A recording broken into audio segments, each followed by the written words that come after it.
rather than selling them at a loss and learning from it, I still have one in the packaging in my garage, and the other one's collecting dust in my golf bag because I really never played golf. It's a great memory. You should frame it. And they ended up just by having those sneakers in their houses, so they couldn't sell at all because the only way they could sell it is just the same $40. And you think it's going in the direction of you can have one of these too, because if you work really hard, I can buy another one. How did you go from one sale being hacked to six-figure? I get like a lot of people who'd be like, oh, you sell stuff on Amazon. That sounds so awesome. Like, how do I do that? When you use these words, somehow YouTube is shutting down the video. This video cannot be ranked anymore. 5 or 6 years to make a decision to move forward, but those people exist. And sometimes I'm hitting on the mark, and other times I'm way off.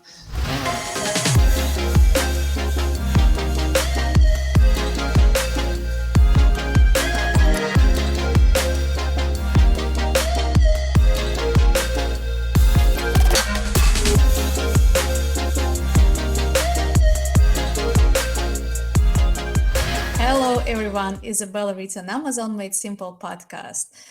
Sometimes life is going and flying, time flies, and we don't see what is going on. Yeah, that's right. A year ago, actually, I think almost 2 years ago, I was reaching out one of the top leaders in our industry, and I was asking, may I speak at your podcast? Could we talk? And this person replied me by saying, well, I'm going to prosper if you'll rent to me, like, we'll talk. And I was feeling so bad by like, well, I'm not there, I'm not at the level, so it's okay. But I was having my booth at Prosper in 2021 and didn't have time to reach out. Later in 2022, I believe, later 2022, my son was hanging out with me at one of the networking events in Tampa. And I saw how my son was talking to the person I tried to reach out and talk to and be on his podcast. And his name is Kevin Sanderson. So thanks to my son who introduced me to Kevin Sanderson, and I was able to build a connection and find out more of the background, fell in love with the story of this person, because it's a very, very good example for a lot of us. And Kevin, welcome to the podcast. I am very happy to have you here today. I'm going to have to splice out that introduction and use it anytime I feel bad. So that was probably the best introduction ever. So thank you.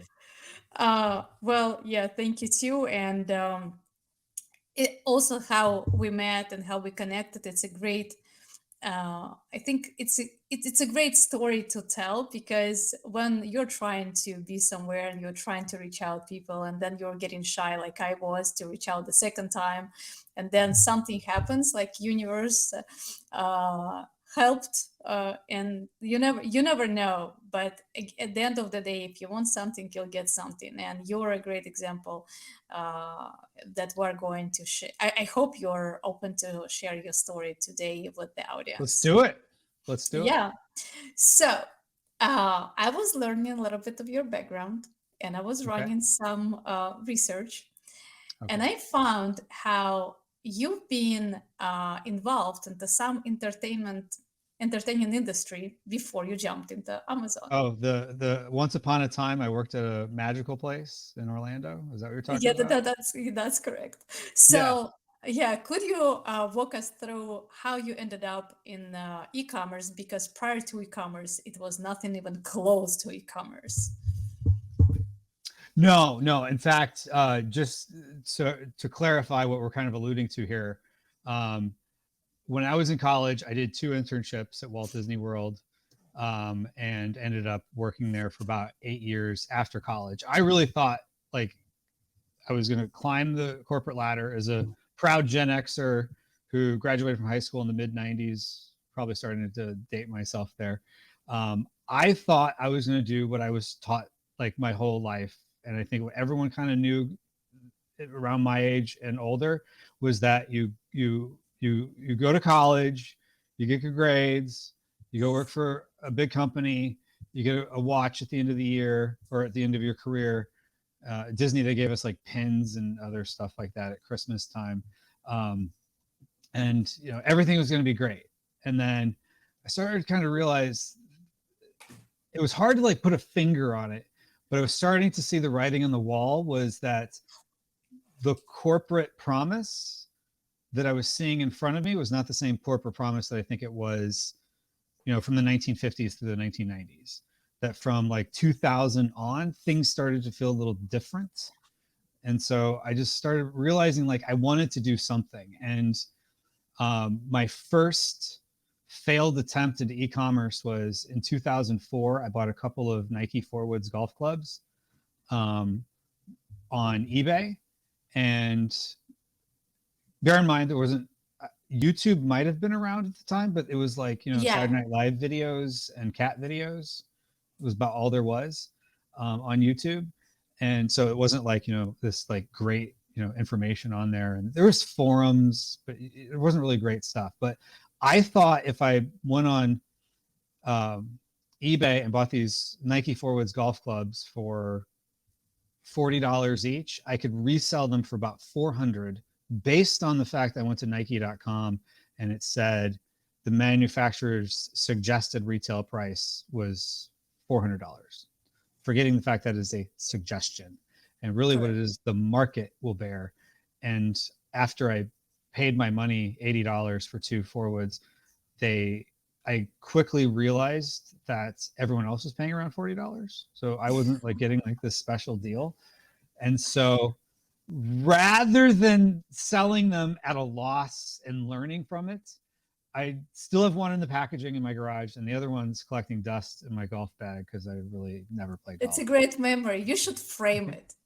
Yeah, I should. I have it. And I've shown it before in like trainings and stuff of like, this is what I had, because I didn't get back into e-commerce until about 2015. And I think back then everyone was talking about like, oh, is it too late? Is it too late? And the reality was in 2004, people were talking about, is it too late? Is it too late? Too late, right? We're in 2023. Is it too late? Is it too late? And the reality is, there's going to be people who are going to have very successful businesses that we're going to be amazed by who start next year. You know what I mean? Correct. So the best time is now. That's right. About the Nike for $40, you're the second person I hear the same experience about. My friend, I was not in the United States in 2004, so I don't know what was happening. I don't know what been the trends. I was in a different place. So my friend here, he bought back to also like maybe 2007, the Nike shoes that he thought that it's like $40 and he can make how much 200 $300 on top. He bought at the value of $5,000, being in college as well. And he said, wow. I spent this $5,000 with my friend. We bought this amount of Nikes and like, I think some other sneakers as well. And they ended up just by having those sneakers in their houses, so they couldn't sell at all because the only way they could sell it is just the same $40. So wow. Yes, you're not alone in this story. So well, I feel a little better now because I only bought two of them. Yeah, they bought like how many, like 100 something pairs. So tell me now what happened after you got disappointed, like this e-commerce is too late, especially after you didn't sell like these sneakers. Yeah. So I did nothing with it. I did nothing with it until, I would have these ideas of like, oh, I should try doing whatever. I should try vending machines, or I should get a laundromat, or I should do whatever. Like I always kind of had this entrepreneurial bug, but then it was like, I'd be really excited about something and I'd wake up the next morning and be like, it's not going to work. Okay. Or it's, but like it was just head trash. And so I was saying to myself, okay, what can I do? And I just never really started diving into it until my father passed away in 2010. And one of the last things he said was that he wished he had had more of a career. And I think he was looking at me because he had a master's degree in art. He did very nice paintings, but he didn't really pursue that as a career. And so, and like, I think that was more of his passion. And so I think he wished he had done things differently. It was really what I got out of it. And so it made me question, am I going to be in that situation where at the end I'm questioning, will I wish I had done things differently? And so knowing that I was starting to feel like the corporate world was going a different direction than I wanted to go, and I wasn't necessarily happy climbing that ladder, and, you know, had great experiences, worked with a lot of great people, learned a lot of really awesome things in corporate America. So I don't want to just say it's all bad, but I was just realizing it wasn't for me. And then my wife got let go of her job. She worked for a publishing company, who most of the brand name magazines, at least at the time, I don't even know if they're all around, but like she was in a division, they just axed one day. So her and everyone that was in that division was just gone one day. I think other than like 2 people. Oh, wow. And so that had me thinking like, okay, now I'm the sole breadwinner. I got to start thinking of other things, but is this what I want to keep doing? And so I started listening to entrepreneurial podcasts. I found, who many of us have probably found over the years, Pat Flynn, Smart Passive Income.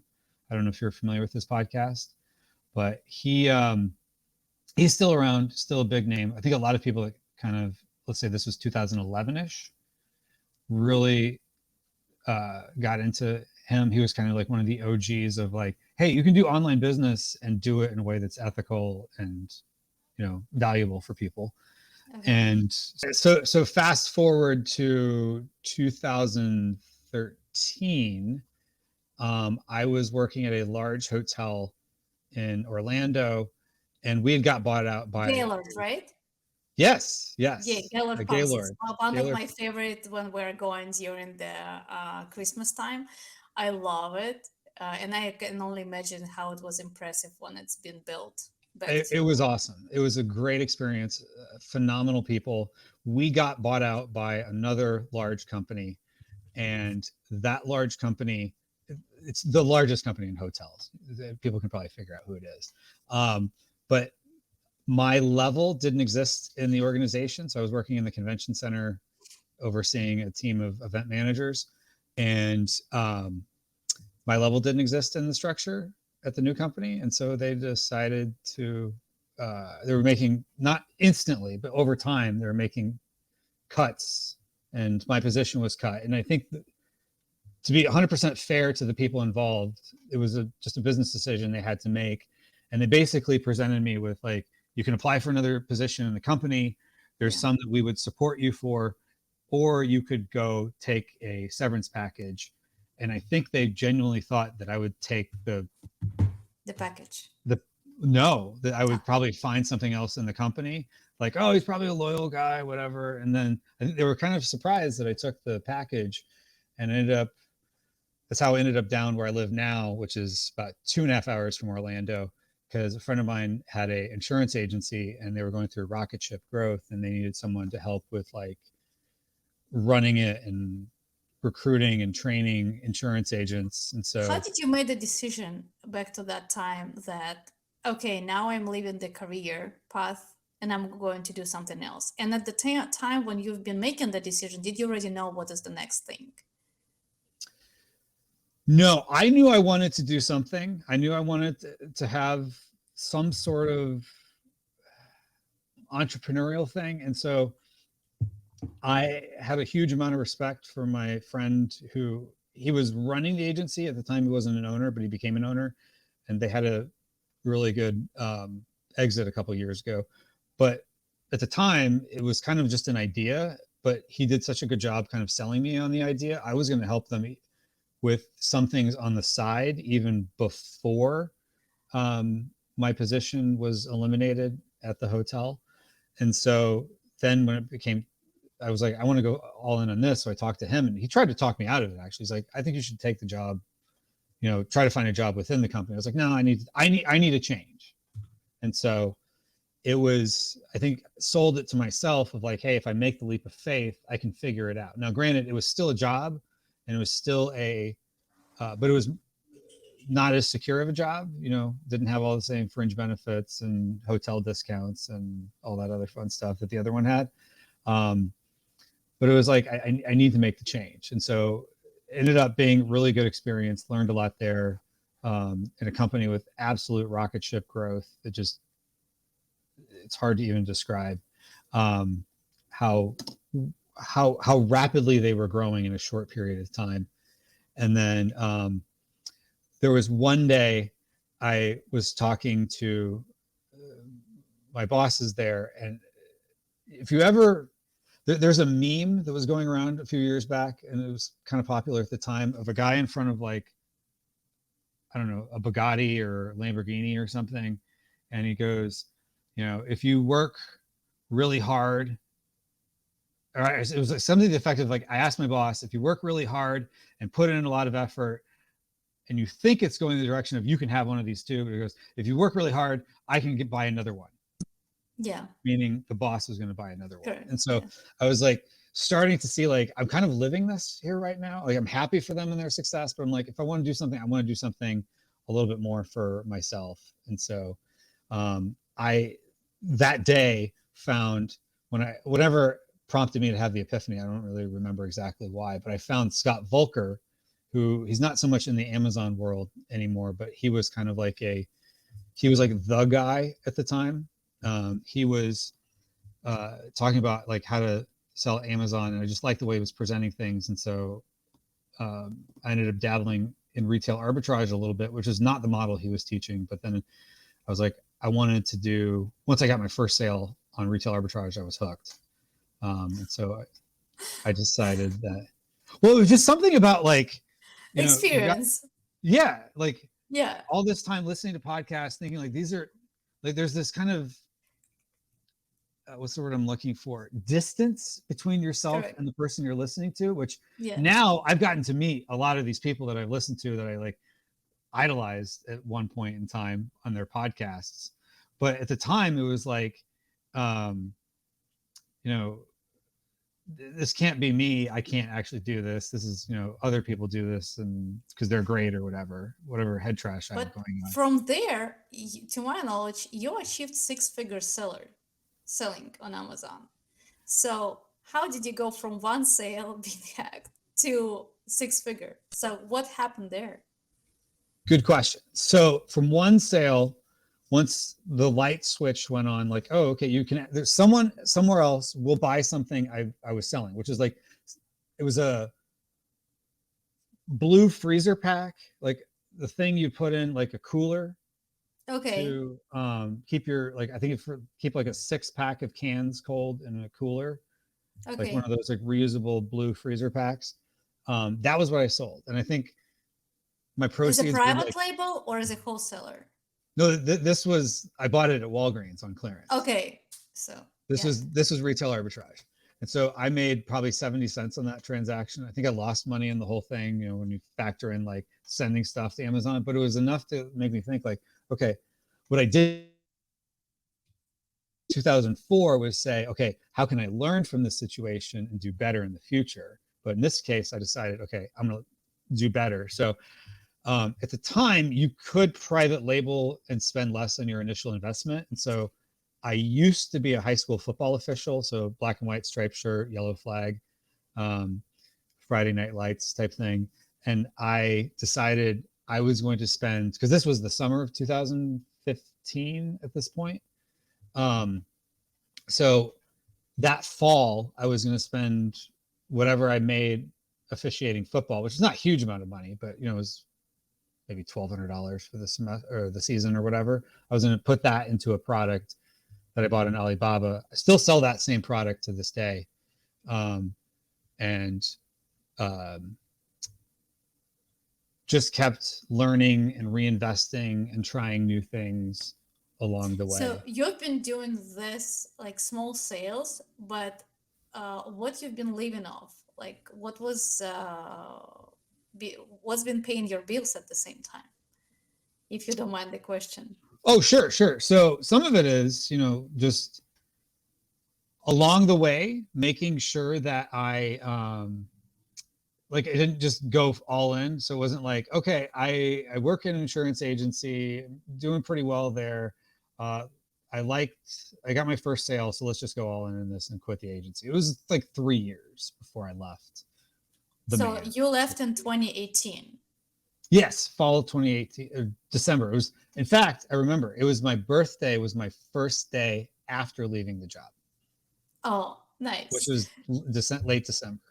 So how your growth been happening in between your first sale and then soccer niche, and then 2018 when you left the job, and well, right now you're super free, but we'll get there in a little bit. So what was happening in between? Yeah, so it was reinvesting where I could, finding more money to put into it. So once I started finding out what worked and what didn't, and there were some flops along the way, but one of my most popular products that I've sold over time um, was an add-on to something else. And so there was one product I was like, because everybody was talking about like, you find something. The common wisdom at the time was like, find something and then like maybe have like a little accessory or something to add to it. Well, let's just say the accessory did well, and I think that original product that it was linked to, that I thought was going to be the home run, I just sold my last one out of like 300 units that I bought in 2016. I just sold like maybe within the last few months. So that took a long time to get my money back on that product, but it was the catalyst for, I decided, well, this accessory I've got, why don't I try selling that on its own? And then multiple products out of that, because that was successful. Okay, so and then you started just building more a bigger portfolio, and at 2018, you when you reached your six figures, 2018 or earlier? Oh, six figures in sales was, it was a little over, let's say the first actual year was six figures, like Yeah, calendar year would have been yeah, 2017. But 2000. Okay. yeah, but somewhere between 2016 and 17, I hit six figures in a 12-month span of time. Made it you like more excited that like yes, now I want to. This is everything I want to do now. Or it was like, well, I'm still learning. It's kind of my side hustle, and like we'll see how it goes, and like whatever. So what was this e-commerce and Amazon space for you at the time when you've been already growing and achieving your six-figure selling? Yeah, so some of it was, you know, I enjoyed it, and I also If it's wanted a to. personal question you don't want to answer, you don't have No, to no, no. I'm answer just trying to it. think of how to answer that. So I think for me, some of it was, so my my mom's a teacher, or a retired teacher. My wife is a teacher. My sister is a principal at an elementary school. My dad taught art at a community college when I was born, but that wasn't like his general thing. Um, I have other people in education, aunts and uncles. So maybe just I came from a general background on education, and so I didn't necessarily want to be in the school system teaching, but I was like, maybe I can share some of what I'm learning along the way. So I started a YouTube channel, um, and just to share some of what I've learned, because I would get like a lot of people who'd be like, "Oh, you sell stuff on Amazon? That sounds so awesome! Like, how do I do that?" And then like you'd have these conversations and help people and walk them through everything, spend all this time, and then they do nothing, kind of like I did in 2004. Oh my gosh, it's our copy paste story. Like, Yeah, exactly, yeah. exactly. So I was like, well, maybe I could have something where I just at least I have it up there, like, hey, how do you do this? Go watch these videos, and then if they still have more questions, and people I know, I'll help them out. But I've had so many people over the years reach out to me, and most of them never do anything. They're just curious. But I understand, because it is a big mental leap, and it's gotten harder over the years too. Like I can't. Yeah, we also can see it right now. I have a very good acquaintance. She was telling me she's a realtor, very successful one. Like you can see a lot of realtors out there, Mhm. but none of them are actually succeeding. She is an extremely successful realtor. And she was asking me multiple times about Amazon and how to get in. And she told me, she's like, Bella, when I'm buying the house, I can touch it. It's the house. I can touch it. I can walk in. I can rebuild it. I can change something. I can touch it. I can feel it. This online stuff, I can't touch it. I cannot feel it. I don't understand how all this sales going on. And for a lot of people, yes, you're absolutely correct. The curiosity is there because it's something different from what they actually do. And even Mhm. we can see a lot of Amazon sellers, and I forgot the statistics. It's something like 2 or 3 million Amazon sellers right now in the United States. So it's something a lot. It's a changing, Yeah. fluctuating back and forth. But at the end of the day, it's still the very small percentage when you will look into like how many people actually live in here. So it's less than 5 plus, it's 2%, right? Like if we have like 300 million people here, so it's like it's about 2% of people are trying to be sellers, and less amount is actually like actually succeeding. But we have examples like you, who succeed, and you didn't succeed like within a year. You've been like taking your time doing other jobs, and one day you quit the jobs and you started doing only Amazon sales. So when, like you mentioned, you've been teaching people also, how they've been coming together teaching and selling on Amazon, and are you still teaching people or it's over?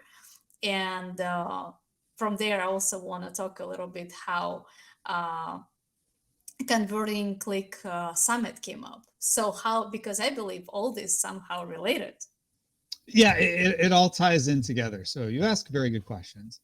Um, so basically, let's say when I left the job, at the time, I thought I really wanted to do like become like everyone's going to have their own little niche. So I was like, if I'm going to teach people, maybe one thing I want to teach is I really want to focus on people that are like in the game, so to speak. Um, you know, so I thought, maybe international, because when I would go to like conferences like that, like I would talk about the things I'm doing. That was like the thing people would have a lot more like follow-up questions about. So it's like, oh, people really seem to want to learn, like, how do I sell in Canada or how do I sell in the United Kingdom? Because that was one of the things that worked pretty well for me. Um, so I kind of wanted to maybe carve that niche out for myself. Um, One of the challenges with that as a business model, I came to learn is, so if who Russell Brunson is from ClickFunnels. ClickFunnels, yeah. Yes. So one of the things he's talked about before is improvement offers versus transformational offers. The problem with international selling, it was an improvement offer to help people improve, but it's not transformational. So I have come to learn the more you can help people transform their business or or at least they believe if I do this, it will transform things in some way, which, even a 20% increase in sales, if you're selling in Canada, for example, that could be transformational to your business because that could be a huge amount of additional profit rolling down to your bottom line, but it's kind of hard for people sometimes to see it that way. So I was trying to figure out like, what do I do? And then, 2019 going into 2020, there was the thing that happened. I don't know what algorithm's going to listen to this, so I won't say it out loud. But we all know there's a bug that was going around the world. We all know. So the world Yeah, started. actually, when you use these words, somehow YouTube is shutting down the video. This video cannot be ranked anymore. And Right. I learned it with another podcast that I was hosting also for, I believe, Cassandra. And I got the notification from YouTube like, sorry, we cannot promote your video because you are using this bug word. I'm like, oh my gosh, okay, whatever. So I'm trying my best. So thank you for not using it on the Yes. podcast. Yeah. So I'll avoid using any triggering words for the Yeah. algorithm on whichever platform may be listening. Yes. So yeah. So because of the thing, well, let me take a step back. What I forgot to mention in that is one of the things though I did get into is because I have the event background. I had gotten to know Scott Volker, who was kind of, let's just say, my virtual mentor. I listened to a lot of his podcasts. At the time, he was like doing like 3 times a week, and I probably listened to most of them. just ate it up. And he's really who I learned a lot from. I learned a lot from a lot of people along the way, but he was one of the most influential for the Amazon space at the time. And I met him at Steve Chu from My Wife Quit Her Job. Steve Chu has an event called Seller Summit, which he usually hosts in Fort Lauderdale, and which I highly recommend people go to if they're looking for an event to go to. It's relatively intimate. I'm going to go to it. I think it'll be in November, right? No, it's in May every year. It's in May. It's in May, right? Yeah. I was looking at the calendar this morning, and I was looking at this summit as well. I'm like, should I go or should I not? And I forgot. I thought it's November. It's May. Okay. Well, there's a lot more choices of events to go to, especially in person. And I met Scott at an event. This is right before I left. Well, a few months before I left the job, and I just said, "Hey, you should at the time, his goal was to become less of like how to get started selling on Amazon. And he wanted to do more for people who were experienced Amazon sellers. And so I was like, hey, you should do an event. I used to do events, in the hotel business and, in hotels and, the Magical Place down the street in Orlando. And I thought he was going to just shoot me down and be like, we've thought about it, thank you. I mean, Scott's a nice guy. So I thought like at worst he wouldn't yell at me, but it would just politely turn me down. But then he was like, well, let's talk more. How do we make this work? So in 2019, we had an event called Brand Accelerator Live in Fort Worth. And we were going to do it in Charlotte. And right as we were about to promote it in March of 2020, the thing started to become a thing. So that thing we alluded to, everyone knows exactly what we're talking about. But prevented in-person events for a while. So basically, he had a hotel contract for a hotel in Charlotte, but at that time, hotels were just letting everyone out of their contracts because they knew we can't hold people to this. So correct. He got out of the contract. He did some other things for the people that had purchased. It wasn't many, but there was a few people that had purchased tickets the following year. And then I was thinking I should do like a virtual event. And so in May of 2020, I did an event called PPC Mastery Summit. And I just reached out to a handful of people I knew who were like in the PPC space and like, hey, do you want to do something? And I kept doing more and more events with different themes, changing up the format a little bit. And so I've now done 12 virtual events, including the Convert More Click Summit, which you did an excellent presentation for on advanced strategies to find more products. So you remember every single topic with your speakers? I try to. Because sometimes people will reach out and like, hey, what should I listen to on what would help me? So I'm like, oh, you might want to check out, especially if they have access to the recordings of the,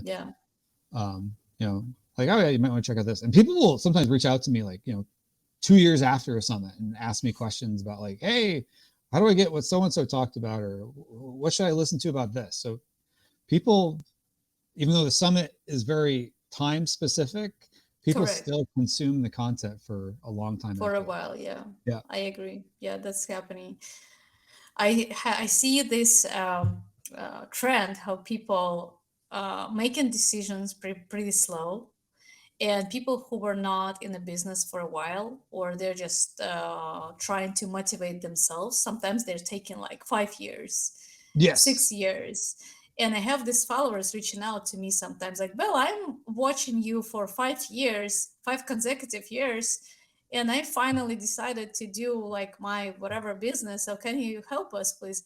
And I was thinking, oh my gosh, it took somebody 5 or 6 years to make a decision to move forward. But those people exist. And like some people are slower than others. Some are faster, of course.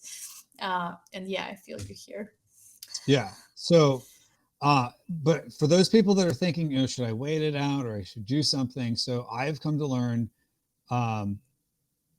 just try different things. You learn more when you're in the arena, if you're doing something. And so, then if you're sitting on the sideline saying, wait it out. And in almost all entrepreneurial post corporate experiences I've had, the people I've watched who have been more in the camp of, well, let's try it out and see what happens, versus, well, let me learn more, one more learning, but never doing. Those people generally don't work out as well. And I took too long, I think, in the learning phase too, and it didn't really get any traction until I started doing. Well, at the end of the day, you're a successful entrepreneur. You're not going anywhere 9 to 5. You can stay home. Clearly, we can see that, and do the amazing work by setting an example to other people. So, and now you ended up with my Amazon guy. How did it happen? Yeah, so great question. So people may And know. clearly, I'm not disclosing anything. It's Well, no, no, like no. Yeah, it's clearly, no secret. I'm wearing a shirt that it's says right here. MAG. So Yeah, people, okay, so like, what is the red MAG shirt? Like, yeah. um, so it stands for My Amazon Guy. So I'm not the owner of My Amazon Guy, but Yet. maximizing eCommerce, which is the company that I use to host the events. I got to know Stephen Pope from My Amazon Guy, who some people listening to this are probably familiar with him. Um, he, when you want to talk about move fast, he is a very fast mover. Like I think he looks at the world as a chessboard. And I've told him this before, that like sometimes you explain something to someone and you kind of like feel like you have to explain it, and you kind of see like the light bulb in their head when you're like, oh, now I get it. With him, sometimes you explain something and he's already like 4 steps ahead of you of like, let's do this. I mean, he moves at a fast pace, but he's done very well for himself. And you don't have to move as fast as Steven does, but he is an example of, you learn more when you do more things and you figure out what works and what doesn't work from doing, as opposed to waiting around. And I but can see based on his content that he is releasing. I don't know with like what speed, but it's like happening. He's cranking out like what is going on. Like one after another video, one after another, newsletters, emails. oh yeah, he Like it's is. just like non-stop Mhm. going process. Oh yeah, like he the things he's able to pull off of like, let's launch this, let's do this now. Like some of them are like big projects that most people be like, well, let's spend a year figuring this out. He's like, let's do it tomorrow. Yeah, that's correct because we have the only time now, right? Yeah, exactly. He's definitely a very visionary, but he's a visionary that has enough traction on the road, so to speak, Yeah. that he knows how to get stuff done. So if you're looking for someone to model after, he's the one to follow. But he was a speaker at many of my events, and he was generally one of the ones that referred most, or he was oftentimes, as his audience grew, he became one of the ones that was referring the most people to the events. Um, and so at a certain point, I think he started seeing like, well, clearly the event seemed to go well with his audience, and he was seeing the value of, the events and getting people excited, during a short period of time. And so one day he and I were talking. He's like, how about I just acquire your company? And I'm like, wait, what? I thought if I was ever going to sell any company, I've got the e-commerce company, and I had, maximizing e-commerce, we'll call it the education company. I thought I'd be selling the e-commerce company because that's more what people talk about. But, there's value in what you do. If you're providing value, someone's going to find it valuable. So he found it valuable enough that he and I are now business partners for that company, maximizing e-commerce. And then he's got me working with him as VP of marketing for My Amazon Guy. And so um, that is technically a job, but it's nothing like anything in the corporate world. It's very entrepreneurially focused. And so I So, like that. what changed from the moment, from the time when you've been owning this uh, summit and you had your personal piece, uh, and till the time that you're like where you're at right now? like, do you have any personal changes? How do you feel about it? Because something that's been yours, it's not yours anymore, but you're still working on the same thing that you had. So do you have any feeling of being not having this in possession anymore? So some of it is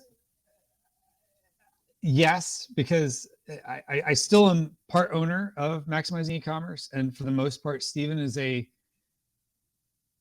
mostly silent partner in that one. Like he still has suggestions oftentimes, and I definitely take him very seriously because he has very good suggestions when he does offer something. But for the most part, he leaves me to do that on my own. And even my responsibilities as my Amazon guy, for the most part, he lets me kind of do my own thing. Um, uh, he likes the fact that I had created something, and he wants more people that have created things to be in like leadership positions in his company. And so that's how I got that. But it is different now when it's like, um, it can be stressful kind of letting go of a baby, so to speak. So I have a beard. I've not always had a beard. For people listening, that maybe they won't see this, but if you're watching the video. I surprised when I saw you with a beard. I'm like, did you stay home with it, or it has its purpose? So originally it had a purpose. So it was January 1st, effectively, was when we made the transition. And so right after Christmas, I went on vacation with family, and you and I both live in Florida. We were in St. Augustine, um, oldest city in America on the East Coast. And I started getting these like weird like bumps on the right side of my face. And so I thought maybe I just had like they were cold sores because it was cold or something. But I was like, something seems kind of weird about this. And so turns out it was shingles. And so the crazy part about it is like there was this was not like a contentious like Yeah, negotiation at all, but there is still this like, and I've heard people talk about this, I mean, you don't really know it until you've been through an acquisition, that it is more stressful than you realize. It's kind of like if you've ever bought or sold a house, even though things may be on track, it's still stressful because there's like it's a big transaction. um you know, in this case, it wasn't necessarily like huge transaction, but it was enough and enough on the line that I wanted it to happen, that it was like, what if it doesn't happen? And so like this stress. And so if you've ever had chicken pox, which I did. I did, yeah, and I did too, because we're pre, there was no vaccine for chicken pox Correct. growing up. And what happens is, you don't always know this, but like chickenpox is just phase one of that. And phase two is shingles, which shows up decades later, oftentimes could be stress related. And so just the stress, I think, caused me to have chickenpox, sorry, not chickenpox, shingles on Shingles. my face, which it usually shows up in like one part of your body on just one side of your body. And it just happened to show up on my face. And so, in fact, I've got a little bit of kind of see a scar right there. Um, and so This I, is how I just kind of stressful kept the was beard the after. transaction. Yeah, stress from the transaction. And it's like, and again, it was a very amicable. Steven gave me pretty much anything I wanted. Very good to And work with. I shingles. totally trust him. I've known him for a couple of years, so I have complete faith and everything was going to work out. But it was just still like I remember, hearing stories of people on podcasts and they talk about like being depressed after they sell their company, or just being so stressed out. And I'm like, why? You're getting, isn't it what you wanted? You And then know, you don't. It's one when of those things you don't know what it's like until you've been through it. yeah, when I was selling my companies, I never had a question from anybody that I was sharing my stories. Did you watch? Did you look after your companies after you sold it? But I did, and after every single one. And when I was finding out that those companies, with some of the buyers, they were not succeeding after I left, Mm. that what put me in a, like, huge stress.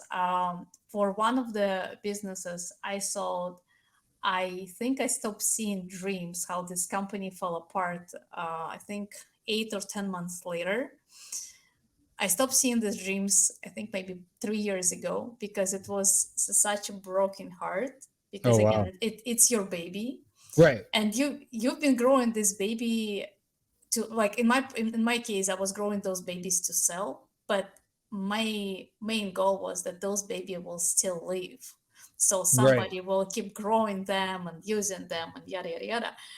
And when these babies are dying because, like, the owner or the mama is not there, because people who are buying the businesses, and it's very common when someone is acquiring your business, this business is dying just because this new owners, like, whatever, it's like a lot of different situations, they're not just running it well after. Yeah. And those something that I can relate to your stress when I was not able to sleep well. That was super heartbreaking and heartbreaking. I could imagine. I could imagine. I mean, at least now I'm still still for the most part, I'm controlling the day to day Yeah, of that business. But I could imagine letting go of it and still like yeah, watching it and being yeah, like, no, you should do this, you should do that, yeah, yeah. But new owner, new control, So especially if what's you're no longer the owner. correct? What's next, Kevin? So entertaining business, Amazon business, selling on Amazon, convert click summit, now my Amazon guy. What's next? Well, next one, I have a summit coming up called PPC Mastery Summit, which is my first one I did, which is always the most popular format of the ones, because I think everyone's trying to learn about PPC and bring together experts that are PPC focused. That's always a topic people really enjoy. So that one's coming up May 16th through the 18th. Still planning on doing 3-4 summits a year. Um, and then, we'll see where life takes me. I'm on this ride, and I would have trouble going back to a 9 to 5 in an office dealing with corporate politics job. If you would pick one thing to do today, what would that be? Just one for life. One thing I've really come to enjoy that I do a lot at my Amazon guy, and that I did, still do with maximizing e-commerce, is I really am enjoying email marketing, which sounds crazy to talk about, but it's just, I, we all think about things, but I tend to find myself thinking a lot about messaging. Like how do you present thing in a certain way, and like it's just like how people perceive something, and like I think about it all the time, and then I'm always like trying to like pick up on like how are people going to interpret this, and sometimes I'm hitting on the mark and other times I'm way off. But always thinking about it. And like, for example, like this is unrelated but related. I'm the den leader for my son's Cub Scout den, for which is basically the second grade den. And so then we're part of a pack, and pack is basically elementary age kids. And so for the age level group, I'm the parent leader for. And we have a WhatsApp group, and somebody had asked a question about chairs. And another leader had stepped in and said, "Oh, they'll have it there." And I wrote him back because I was like, "Are you talking about when we're going to the sheriff's office?" Is where we had a meeting last night. So the kids got to go to the sheriff's office and see what police do. Or are you talking about Pinewood Derby, which is like the cars, wooden model car race, basically. And he's like, "Oh, I was talking about Pinewood Derby." I was like, "I think the other guy is talking about tonight's meeting." And so it's just little things like that when you're like Yeah, how you're constantly trying to pick on speaking. how people how people interpret perceiving things. the information. Yep. Yeah, it's super. I love this, and we can talk about this perceiving information a lot, because um, one of the messages leaders are usually sending, they have to come up with how you're starting the conversation, how people are going to see it, how people are going to perceive it, how they will be Yep. able to respond it, and what will be your turn around with this message. Because depending on how you will phrase it, this is how you are going. This is how you're going to be. You will be able to see the results of it. So. Summarizing, if you will be able to do only one thing in your life till the end of your life, that will be email marketing. So, and that's it. Um, I mean, I think the vehicle might change over time, but just that same like skill set of, even with AI, I think there's always going to be a need for someone to come up with a strategy Yeah. on Well, what to do with, whether it be copywriting or email marketing or marketing in general, positioning, messaging. correct. Like, I Correct. think there will always be, if you're not doing it in a commodity way, there will always be a need for it. So knowing Kevin today, not the future Kevin, Kevin today would do this.